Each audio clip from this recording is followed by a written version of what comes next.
Olá, meus irmãos. Hoje eu gostaria de tratar de mais uma questão que eu acredito que seja importante para esse período que nós estamos passando, meus irmãos. Vocês sabem que todas as sextas-feiras eu tenho procurado responder alguma questão que realmente tenha, como eu acabei de dizer, importância, né? Então, toda sexta estamos aí nessa rotina, durante essa quarentena, procurando responder. E hoje eu gostaria de tratar de uma questão que eu tenho observado que é importante que nós pensemos, né? Sobre o que o cristão deve fazer, ou qual o pronunciamento que o cristão deve dar diante aí da questão do tratamento com a cloroquina ou hidroxicloroquina, no tratamento da Covid, desta doença aí que está matando muitas pessoas. O que o cristão deve falar sobre isso? Qual o pronunciamento que ele deve fazer sobre isso? Eu gostaria aqui, irmãos, de externar um posicionamento que eu acredito que seja mais conforme a Sagrada Escritura e que seja conforme, portanto, com a prudência cristã, não é? Eu acredito que um texto importante, irmãos, para esse aspecto está aqui em Provérbios, capítulo 29, versículo 20, que diz assim, Provérbios capítulo 29, versículo 20: Tens visto um homem precipitado no falar? Maior esperança há para um tolo do que para ele. Precipitação no falar. Eu creio que aqui, irmãos, esse texto nos dá uma pista de como nós devemos responder essa questão. O cristão deve... Qual é o pronunciamento que o cristão deve fazer diante de uma situação dessas e que realmente tem gerado bastante polêmica nesses tempos, não é? Eu diria, meus irmãos, que a resposta a essa questão, pelo que esse texto aqui está nos ensinando, é exatamente aquilo que os irmãos da congregação vão lembrar, de que quando nós estávamos tratando, aliás, nós ainda estamos tratando, nós tivemos que interromper por causa da quarentena, mas nós estamos na nossa EBD falando sobre a ética cristã da conversação, né? A ética da conversação segundo o cristianismo. Então, eu disse para vocês que há um modo silêncio, não é? Há um momento em que nós devemos simplesmente nos calar. Eu acredito, meus irmãos, que este é exatamente o momento, não é? De que o procedimento cristão, na verdade, não deve ser de dar um pronunciamento, mas, de fato, o cristão comum, aquele que, enfim, como eu, como provavelmente a maioria de vocês que estão me ouvindo, que não tem uma especialidade numa área tão técnica como essa, não é? Então, imagine que nós estamos falando de uma substância e nós estamos falando também de uma doença muito nova, muito recente. Então, alguma coisa que ainda está sendo discutido, estudado, debatido, que a própria pandemia e o próprio Covid, a Covid e a doença. Então, nós estamos aí observando, meus irmãos, como essas coisas são tão novas, o coronavírus, esse assunto aí é tão ainda novo. E estamos aí observando e tendo notícias de que sintomas estão sendo descobertos, é uma coisa muito nova. Tratamentos estão sendo pesquisados, vacina está sendo pesquisada e assim por diante. Então é algo tão absolutamente novo, irmãos, e alguma coisa que tem a ver com a vida humana e com a preservação da vida humana, que eu acredito, meus irmãos, que de fato este é o momento para o cristão comum, né? Ele ficar simplesmente em silêncio. É aquele silêncio prudente, é aquele silêncio em que por cautela, por amor à vida do próximo, nós realmente não devemos nos pronunciar. É um assunto muito, muito técnico, é um assunto muito, digamos assim, que demanda pesquisa, demanda estudo para que alguém possa realmente se pronunciar. Eu coloquei hoje uma publicação no Facebook, também no Instagram, aliás, Instagram não, mas no WhatsApp, no status do WhatsApp, eu coloquei um pequenino texto, irmãos, em que eu defendo uma posição, né?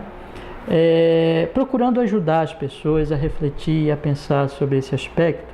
em que eu acredito, como eu disse para os irmãos, que seja mais conforme a prudência cristã, a prudência bíblica e assim por diante, né? Eu gostaria de ler esse texto e dar algumas breves explicações para vocês, para contribuir realmente nessa reflexão dos meus irmãos, dos amigos que estão nos ouvindo, né? Então eu vou ler aqui, irmãos, o texto, e nós estaremos então abordando um pouco aqui essa questão, dando algumas breves explicações. A minha ênfase mais realmente será na leitura, né? Então eu coloco assim: sobre o assunto da cloroquina no tratamento da Covid, permitam-me, os prezados amigos, uma humilde reflexão. Pelo fato de, eu apresento aqui 3 fatos, meus irmãos, que me levam a compreender que o modo que nós devemos realmente tomar agora é esse modo silêncio. O primeiro fato é o seguinte: pelo fato de ser algo, em primeiro lugar, tão controverso, né? Se é algo controverso e ainda está em estudo por pesquisadores da área, primeiro ponto, primeiro fato, é alguma coisa que nós observamos que é controverso, está ainda em discussão, está ainda sendo feitos estudos, né? Esse é o primeiro aspecto, e sendo feitos estudos por pessoas especializadas na área e assim por diante. O segundo fato é, por ter sido o debate apropriado pela polarização política em meio a uma crise sanitária de altíssimo grau, fazendo com que a tomada de posição neste momento esteja dificilmente livre de narrativas geradas por escusos interesses de pessoas que queiram se aproveitar do caos. Então, esse é o segundo fato, né?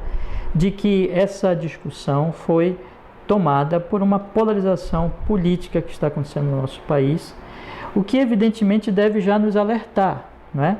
Dentro do meio político existe, evidentemente, a questão, irmãos, de defesa de interesses, nem sempre corretos, nem sempre justos, nem sempre honrados, nem sempre realmente benefício da vida alheia, da vida do próximo.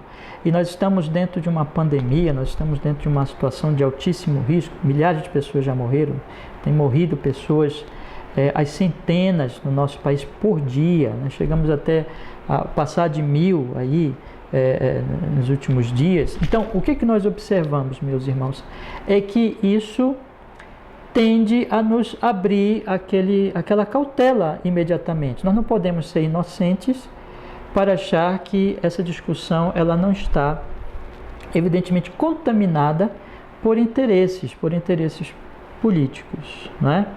Observem que, não que eu esteja dizendo que numa situação normal a ciência seja neutra, absolutamente neutra, ou que não tenha algum interesse político, não é isso que eu estou dizendo, mas o que eu estou dizendo é que numa situação como essa, de extrema polarização e de uma pandemia de altíssimo, de grande perigo, uma situação sanitária de altíssimo grau de perigo, de mortes e assim por diante, nós podemos dizer, meus irmãos, que essa discussão, dentro disso, ela é muito delicada e ela está envolvida realmente sempre com algum interesse. Nós não podemos, as narrativas que estão correndo, e são muitas e muitas e muitas narrativas, opiniões, posições e assim por diante, elas não significam que elas estejam isentas, de algum interesse, evidentemente. E se posicionar nesse momento é de um risco muito grande para que a pessoa que está se posicionando, está falando, está tomando partido, ela esteja sendo usada por esse tipo de narrativa que não tem um interesse proveitoso, não está realmente pensando na vida das pessoas, mas nos interesses escusos, sujos, né, de pessoas, de agentes políticos e assim por diante. Isso aí é uma realidade, nós não podemos ser inocentes sobre isso. O livro de Provérbios, ele vai nos ensinar que o homem prudente é aquele que antevê o mal, é aquele que não se deixa levar por lisonjas, é aquele que não se deixa levar, enfim, por falsificações, por palavras bonitas, sedutoras. Isso está lá, por exemplo, em Provérbios capítulo 7, né?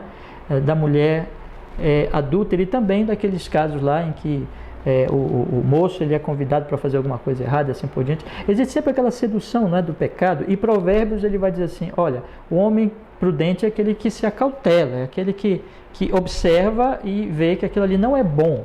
não se deixa, não é simples, não é inocente, não vai caindo em qualquer conversa. Evidentemente, irmãos, que no meio político nós não podemos ser inocentes e achar que é tudo virtude, é tudo boas ações, é tudo boa intenção.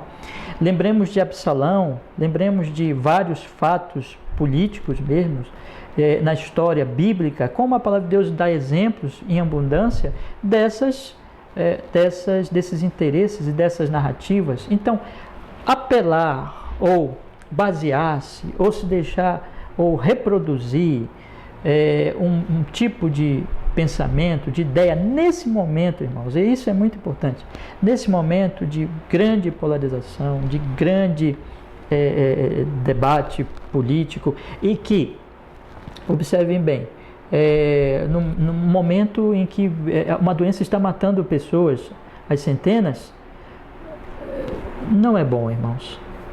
Não é bom nós nos pronunciarmos. O pronunciamento neste momento, como está tudo muito confuso e está tudo muito contaminado por esse ambiente, é muito perigoso. É muito fácil a pessoa estar simplesmente reproduzindo uma dessas narrativas que não tem interesse com a vida do próximo, e assim ser um instrumento, mesmo na inocência. E nós não podemos ser inocentes, nós não podemos ser simples, conforme provérbio, nós precisamos ser prudentes, o cristão precisa ser prudente, né? E mesmo na inocência a pessoa está fazendo isso. Esse é um segundo motivo, né? Segundo fato. O terceiro fato que eu apresento aqui aos irmãos, que está ligado exatamente a esse, é que por não ser um debate que envolva trivialidades do dia a dia, mas vidas que podem ser perdidas para sempre. Ou seja, nós não estamos falando aqui, por exemplo, irmãos, de qual é a cor da sua roupa, qual é a cor de roupa que você gosta de usar.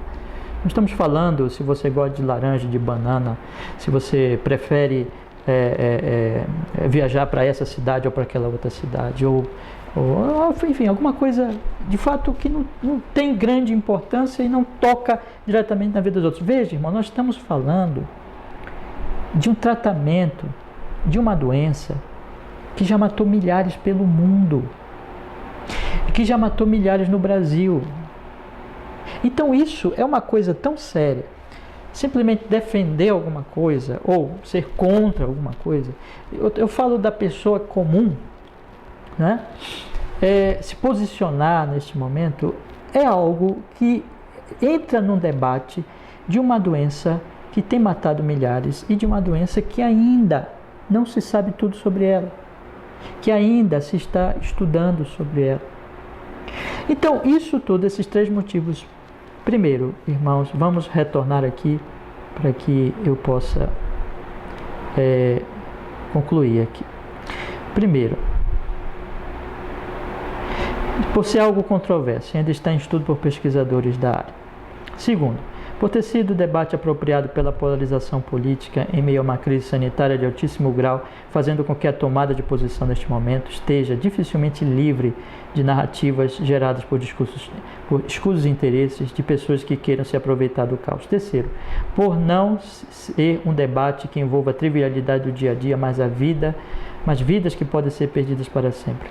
Qual é a conclusão que eu entendo, irmãos, seja mais de acordo com este versículo 1 do capítulo 29 de Provérbios, que diz: tem visto um homem precipitado no falar, maior esperança há para um tolo do que ele. É que, meus irmãos, é precipitação nesse momento falar. Eu concluo aqui dizendo o seguinte: eu creio que seja mais prudente simplesmente calar-se sobre o assunto. Há tantas incertezas, interesses, narrativas, ânimos alterados e, mais que isso, há tantas vidas humanas atingidas pelo debate que, a não ser que você seja um profundo estudioso do assunto, alguém que possa ajudar o próximo com úteis informações, é melhor que se cale e faça mais o que? Como cristão. Ore para que o Senhor conceda-nos em sua bondade direcionamento às autoridades e especialistas para que tratamentos eficazes sejam ministrados para a salvação de muitas vidas. Esse é um posicionamento que eu acredito, irmãos, nesse momento de grandes incertezas, o cristão deve ter. É o modo silêncio, se calar, não se posicionar. A não ser que ele seja um grande e profundo conhecedor do assunto e que possa de alguma maneira contribuir para a reflexão das pessoas, mas mesmo nesse caso ele tem que fazê-lo com grande prudência, porque o assunto é controverso, não é? Mas fora isso, é calar-se mesmo e orar e clamar, orar pelos governantes, orar pelas autoridades, enfim, para que elas tenham sabedoria nessas coisas, orar pelos cientistas, pela ciência, pelas pesquisas, pelos médicos que estão aí na linha de frente, que têm, irmãos, eles têm que decidir essas coisas. Eles têm que decidir essas coisas, às vezes, com urgência. Né? Oremos por eles para que o Senhor lhes dê graça, para que eles ministrem, mesmo a questão da cloroquina, ou outros remédios, enfim, que Deus lhes dê graça para que eles ministrem esses remédios, para que eles, enfim, salvem vidas, né? Ministre ou não, enfim, é uma questão, irmãos, que os médicos estão ali diante deles muitas vezes que tomar essas decisões seríssimas, não é? Mas nós cristãos, nós nesse momento, irmãos, nos posicionarmos a respeito deste assunto tão controverso, onde há tantas incertezas, eu penso que é perigoso e não deve ser feito. Isso é uma precipitação. Então, quando o capítulo 29, versículo 20 diz: tens visto um homem precipitado no falar, maior esperança há para o tolo do que para ele, entra nesse aspecto. Aqui entra no aspecto da precipitação no falar, de falar logo, e portanto é melhor se calar. Há um modo silêncio. Eu creio que este é o modo mais prudente, meus irmãos, para nós agirmos nesse momento, né? Eu creio que essa seja a sabedoria bíblica e gostaria de passar esta reflexão aos meus irmãos, primeiro da minha congregação, mas também todos os amigos que estejam aí nos ouvindo, e que Deus possa lhes ajudar, lhes orientar, todos nós nesses dias difíceis, irmãos, nesses dias complicados, né, para que nós possamos glorificá-lo e possamos abençoar a vida das pessoas. Eu concluo o texto dizendo assim: lembro aos amigos que não entrarei em debate sobre o assunto pelos motivos acima, mas apenas desejei expressar a leitura que faço da situação, que talvez ajude alguém a refletir. Obrigado pela atenção, abraços em todos. É exatamente esse meu posicionamento, irmãos. Eu estou querendo, na verdade, ajudar as pessoas a refletir. Não vou entrar em debate sobre isso. Os amigos, eu quero dizer para vocês que não vou debater sobre isso, exatamente porque eu não tenho um conhecimento técnico do assunto para debater sobre um aspecto desse. Eu não debaterei sobre isso, exatamente pelos motivos também que já dei aos meus amigos, aos meus irmãos. Tudo que eu estou querendo fazer aqui, e tanto com esse texto e com esse vídeo, é realmente lhes dar alguma reflexão da leitura que eu tenho feito, pensando nesse princípio da Escritura, o que eu acredito, então, que possa lhes ajudar na reflexão, e que eu acredito que é realmente a posição que nós devemos tomar nesse momento, meus irmãos. Vamos orar, vamos buscar a Deus pelo nosso país, pelo nosso presidente, pelos governadores, pelas autoridades, pelos poderes da República, a Justiça, o Supremo Tribunal e as diversas instâncias da Justiça, pelo Legislativo, por todas as autoridades, inclusive dos estados, inclusive das cidades. Que Deus tenha misericórdia, que Deus abençoe a nossa nação e o mundo, não é? Que o Senhor oriente essas autoridades para a tomada de decisões certas. Que, irmãos amados, que Deus dê graça também, como a Bíblia mostra, que Ele dá dons e talentos para que os homens tenham capacidades. Isso está desde o início, né, das Escrituras, ali com a família de Caim, no capítulo 4 de Gênesis. Deus tem dado capacidades a certos homens, para que eles sejam cientistas, técnicos e possam então ali descobrir remédio, descobrir tratamento. Vamos orar por isso, meus irmãos. É muito mais momento agora, eu creio, de nós orarmos e de nós clamarmos a misericórdia do Senhor, do que nós entrarmos em qualquer debate, ainda mais de um assunto desse, tão técnico, tão especializado, né, que para a maioria de nós cristãos realmente não é possível neste momento nós debatermos, por falta mesmo de conhecimento. Que Deus nos abençoe. Eu deixo essa reflexão para os irmãos e que vocês reflitam, que vocês pensem, né, e orem ao Senhor. Vamos orar, vamos pedir que Deus Ele nos abençoe, Ele seja conosco nesse momento. Ó Deus, muito obrigado, porque até aqui tens nos ajudado, tens guiado, tens guardado o teu povo, Senhor. Abençoa cada um dos meus queridos irmãos, irmãs, amigos, guardando-os nesses dias difíceis, dando a todos nós sabedoria para que nós possamos, Senhor, agir de uma forma prudente, de uma forma a glorificar o teu nome santo e a, Senhor Deus Todo-Poderoso, fazer o bem à vida das pessoas, Senhor, em nome de Jesus. Nós oramos assim, nós queremos pedir a tua misericórdia e a tua graça sobre todos nós e suplicar, Senhor, nos livra desta pandemia, nos dá, Senhor, tratamentos para que muitas vidas sejam salvas e o teu nome seja glorificado em nome de Jesus. E dá direção às autoridades para que elas tenham sabedoria, Senhor, tenham entendimento para agir corretamente em nome de Jesus. Que assim seja. Amém e amém. Amém, meus irmãos. Que Deus lhes abençoe, que a graça do Senhor Jesus, o amor de Deus Pai, a doce comunhão, a consolação do Espírito seja com todos nós, hoje e sempre. Tenham uma abençoada noite, irmãos, e não esqueçam de estar em oração com as suas famílias. Até logo.